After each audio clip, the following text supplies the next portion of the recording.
Today, I want to introduce you to a couple of U.S. laws that are very pertinent to what's going on in Los Angeles at the current time.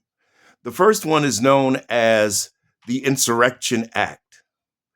It is the only exception to what's also known as the Posse Comitatus Act of 1878. The Insurrection Act of 1807 allows the president to send the National Guard or military forces into civilian areas to commit acts of law enforcement if there is some kind of civil disorder against the government, like if people are carrying pitchforks and broomsticks and trying to take over the government, or if there is some kind of a national insurrection where the people are trying to overthrow the government itself. It has nothing to do with these ICE raids that are going on all over the country. Now, the Posse Comitatus Act of 1878 clearly forbids the use of military personnel in civilian law enforcement against A, if the Insurrection Act is invoked, which would again have to be some kind of a disturbance overthrowing the government, or B, if Congress authorized it. Congress did not authorize what took place over the weekend, and nobody was trying to overthrow the government.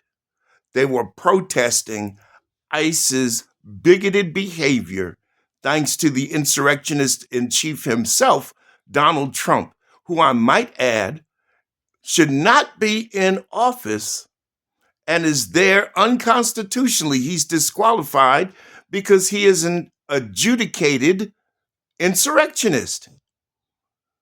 Two courts have already found that Donald Trump not only incited the January 6th insurrection, but he participated in it. And because 14th Amendment Section 3 is self-executing, Donald Trump should not be anywhere near the White House. But through quiet and kowtowing, he is there. He shouldn't be, but he is. And people are just going along with this instead of taking the appropriate action. Democrats have shown their weakness in not standing up to it on January 6th of 2025 when they could have objected to it and got those votes overturned, because the only way to remove that disability, according to the Constitution, is by a 2/3 vote of the Senate and the House. There was no way that was going to happen. And yes, Section 5 of Article 14 does say that Congress is the only ones with the power to enforce that law. But guess what?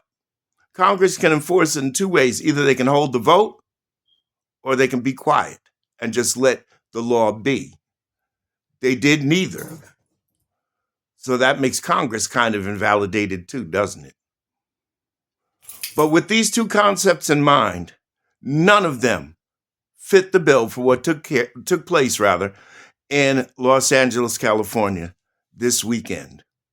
The military was brought out on Donald Trump's orders. He escalated it. See, Donald Trump has this idea that what happened on January 6, 2021 was a peaceful act. I didn't find anything peaceful when they went to the seat of power itself, to the United States Congress. They went to the Capitol, for God's sake. They bum rushed cops. They beat cops. They bear sprayed cops. They broke windows. They destroyed property. They defecated and urinated in the halls of the Capitol. That's not a peaceful protest. But what was happening in California, where people are standing up and shouting down these ICE officers, who I might add, a lot of them are January 6th insurrectionists who Donald Trump pardoned and never had a shred of law enforcement training. Donald Trump is trying to start his own private army in that one, but that's a tale for another day. What's going on is not American. It's not constitutional. It's not right. And it needs to be stopped. And only we can do it. We have to get the Senate and the House out of the clutches of this do-nothing Republican Party.